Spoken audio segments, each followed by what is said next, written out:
Olá pessoal, tudo bom com vocês? Meu nome é Anderson Rander, eu sou revisor de textos e eu trabalho há mais de 10 anos na área. Eu trouxe nesse vídeo para vocês alguns exemplos de inadequações em textos. Eu divido o meu serviço, eu oferto vários serviços de revisão. Então, além de questões ortográficas e gramaticais, eu lanço um olhar como pesquisador, eu verifico até estilo acadêmico e eu trago contribuições e sugestões para os textos dos meus clientes que estão além da dita, né, conhecida revisão, ou seja, aquela concepção de revisão de texto apenas ligada a alterações ortográficas e gramaticais. Eu trago uma visão como pesquisador, né? Isso para qualquer tipo de serviço que eu oferto. É claro que para revisão crítica eu vou além, né? Mas todo o meu olhar quando eu reviso um texto, pessoal, principalmente um texto acadêmico, ele tem essa bagagem minha de pesquisador, por exemplo.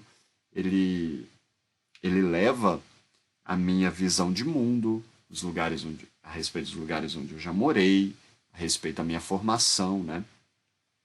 Essa é a minha proposta como revisor.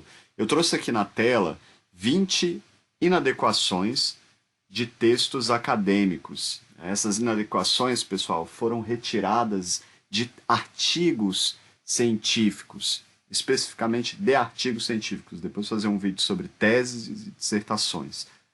Aqui eu destaquei em amarelo, como vocês podem ver na tela, as inadequações que se referem a estilo textual, ou seja, não chegam a ser, não implicam questões ortográficas e gramaticais, mas há uma má formulação para o estilo acadêmico.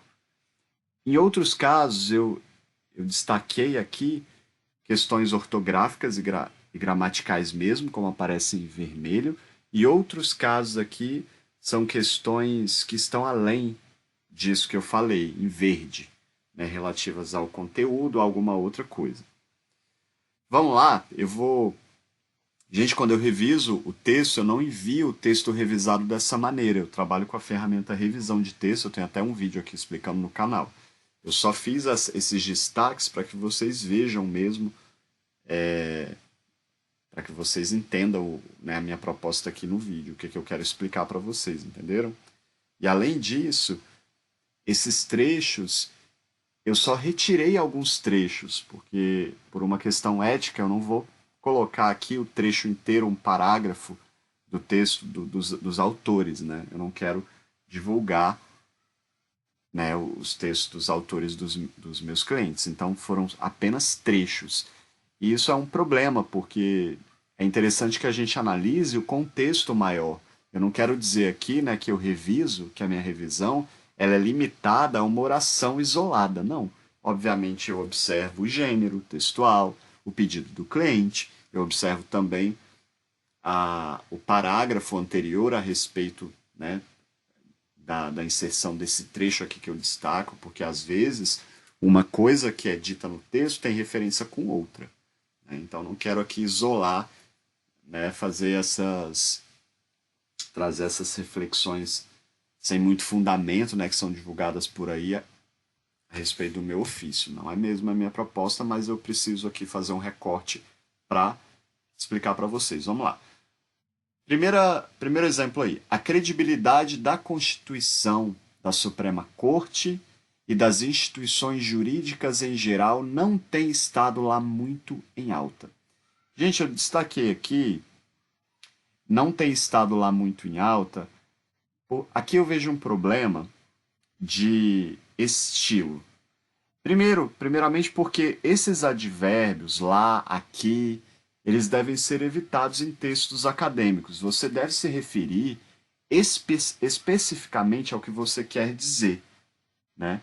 A não ser que seja uma área, né, por exemplo, literatura, você tem um pouco mais de liberdade em relação à linguagem.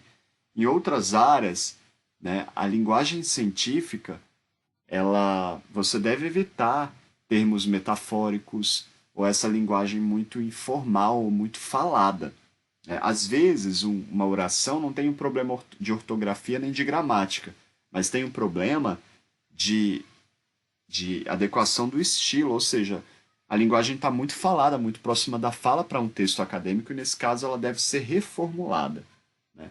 Eu até reformulo, dependendo do tipo de serviço. No caso da revisão crítica, eu posso reformular, se for possível, sem alterar o conteúdo, claro, né? Mas há casos, só para que o cliente solicita revisão ortográfica e gramatical, que eu não intervenho, porque isso não está incluído no serviço, né? Pode ser, gente, aqui que nessas minhas análises, né, eu não vejo alguma coisa, né? Isso daqui é um olhar meu nesse momento aqui.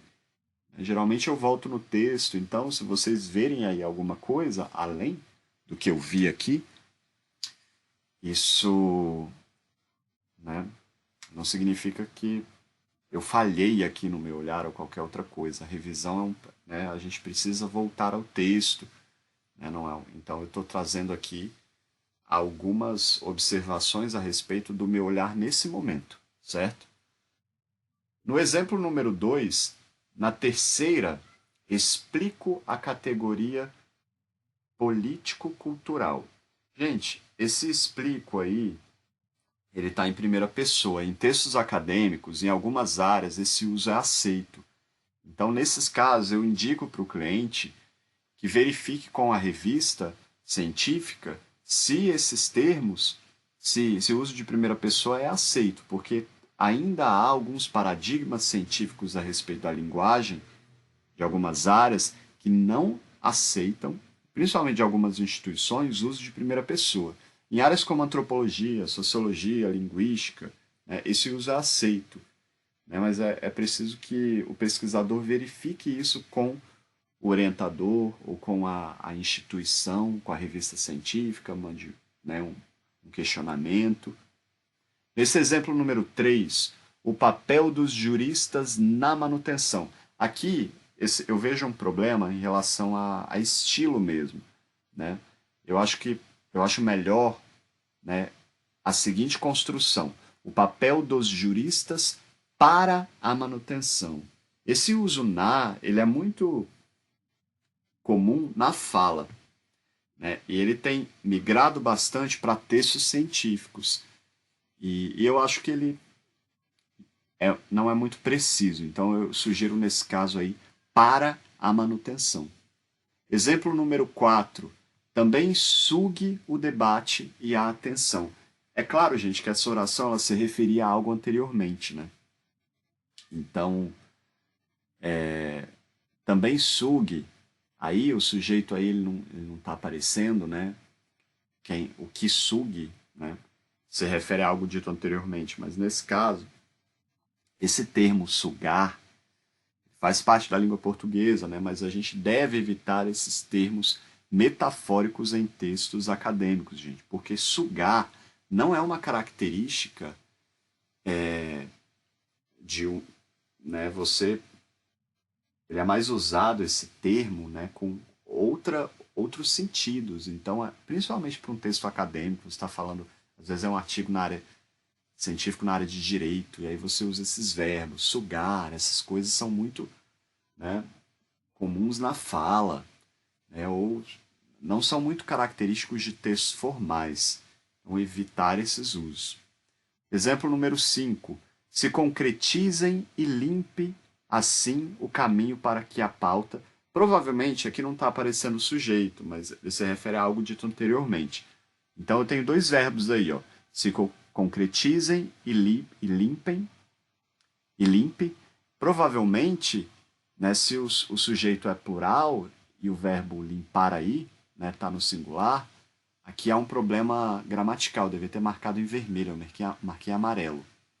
Mas eu marquei amarelo porque eu quero chamar atenção para esse uso metafórico de limpar, né? Então evitem esses usos metafóricos em textos acadêmicos. Mas provavelmente aí a concordância deveria ser no plural. Eu precisaria resgatar a oração anterior para poder verificar o que os verbos se referem.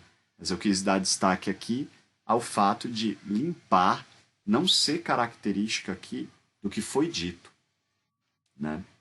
Porque isso daqui é mais no sentido metafórico. A gente tem que tomar cuidado com esse tipo de formulação em texto acadêmico. Limpar o caminho, gente. Esse tipo de coisa aqui você evita em texto acadêmico, principalmente muito formal. É esse tipo de coisa, de linguagem, que as pessoas não veem, elas têm que pensar um pouco quando elas escrevem um texto acadêmico. Esse tipo de coisa, ainda que a linguagem hoje, né, que a gente aceite, né, determinados usos, né, que a gente se preocupe mais com a fluidez dos textos, isso não significa que tudo é aceito. Que a gente vai começar a reproduzir textos acadêmicos da mesma maneira que a gente fala.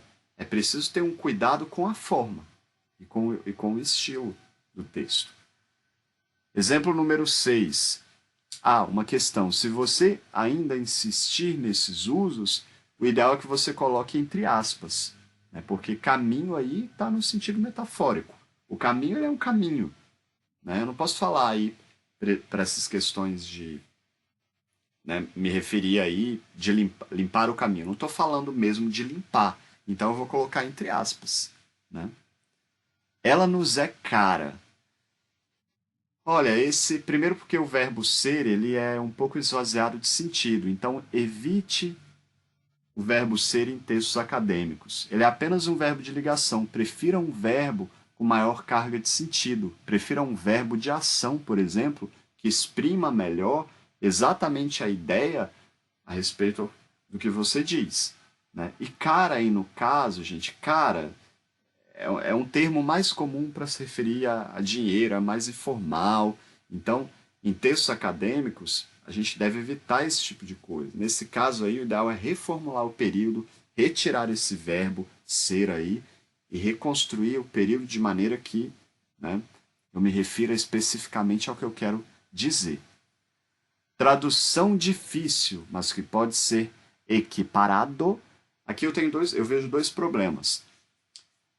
Primeiramente, tradução difícil. Evite adjetivações em textos acadêmicos, porque elas tendem à prescrição científica. Você, como cientista, como pesquisador, não pode ficar usando adjetivo como você usa na sua vida para poder se referir ao que você está pesquisando. É feio, bonito, é gordo, é magro, é difícil, é fácil. Não. Você vai apenas, como pesquisador, descrever. Se você prescreve, ou seja, se você traz julgamento de valor, você está saindo ali da sua função de cientista. Eu acredito que não exista ciência neutra, né?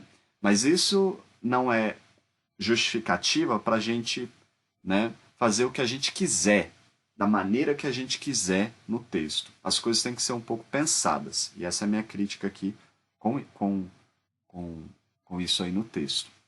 Esse equiparado aí, ele se refere, na verdade, à tradução, olha, tradução difícil, mas que pode ser equiparada. Então, eu estou me referindo à tradução aí é um vocábulo feminino, então, a tradução equiparada. Pode ser equiparada e não equiparado. Né? Limpa-se o pó de teses. Nesse trecho, gente, o autor se referia mesmo a teses de doutorado. Então, a gente não vai usar esses termos metafóricos, limpar o pó. Não, refira-se especificamente ao que você quer dizer. Ao que você se refere. Né? Então, isso daqui precisa ser reformulado, precisa, né, ser reconstruído. Sua transmissibilidade é por meio de gotículas. Aqui, uma questão de estilo também que eu apontei, por causa da revisão crítica, viu, pessoal? O verbo ser ele é esvaziado de sentido, como eu disse anteriormente. Então, é melhor a gente usar um outro verbo com maior carga de sentido, um verbo de ação. Sua transmissibilidade ocorre por meio de. Né? Próximo exemplo. Diante o exposto acima, o paciente. Em textos acadêmicos, essas referências acima, abaixo, elas devem ser retiradas. A gente deve se referir exatamente ao que a gente quer dizer. Né? Número 11. Ela é a porta de entrada do sistema de saúde. Mais um problema aqui, esses termos metafóricos, no caso de você não encontrar um vocábulo e precisar mesmo dessa metáfora. Gente, eu não estou condenando a metáfora, né, dizendo que ela não deve ser usada. Ela faz parte da língua. Né? A metáfora, às vezes, na língua, ela surge porque a gente não tem um vocábulo para se referir a alguma coisa, então a gente precisa de fazer né, uma metáfora, então ela, em alguns casos ela é bem-vinda, né? Ela faz parte da língua. Mas em texto acadêmico a gente precisa se policiar para que a escrita ela se articule à própria proposta da ciência, né? Ramalho, 2012, diz que... Aqui é um problema de estilo mesmo que eu aponto. Esse diz aí, existem outras construções, eu acho que melhores aqui, estilisticamente. Então, consoante Ramalho, ou então para Ramalho, né? E não diz. Um pouco informal, um pouco... É um tipo de citação, né? Que com esse verbo diz aí, isso não é muito comum em textos acadêmicos. Neste pré-projeto de doutorado. Aqui não é um problema de estilo, inclusive eu destaquei em verde, é o mesmo problema do exemplo número 7. Entra na mesma categoria do exemplo número 7. No caso, o autor se referia aqui a...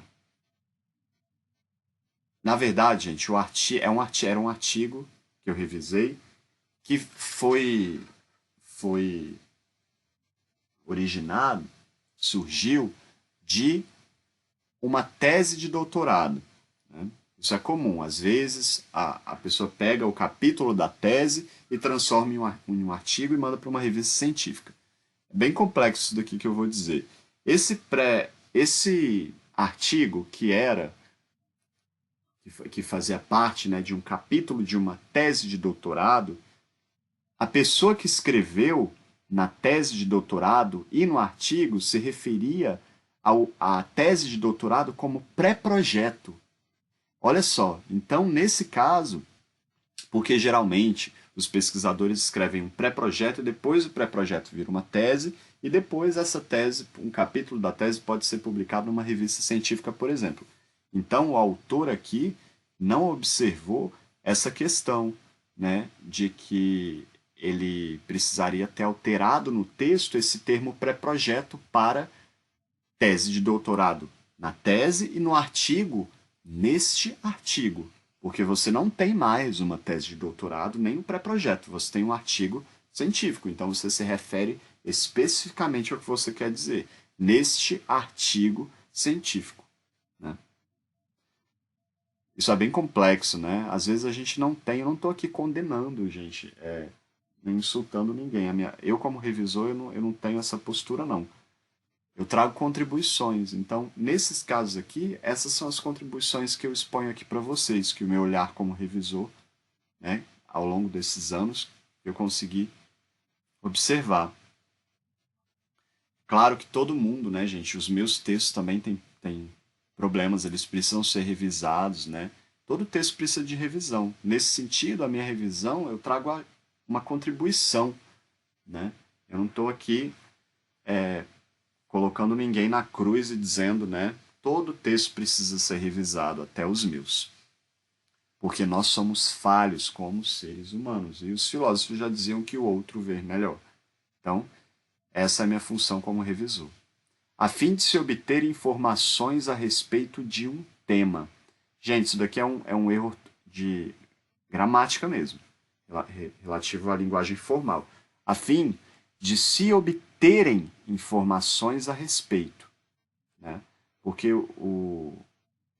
é como se fosse o seguinte, a fim de informações serem obtidas a respeito de um tema, né? Nesse caso aí é plural e não singular. Porque o termo aí, ó, a fim de se obterem informações, o sujeito aí ele está após o verbo. Então ele tem que concordar com o verbo. Eu não vou entrar aqui em explicação gramatical, não. Vocês podem consultar aí depois manuais gramaticais. Resumo, 2 pontos.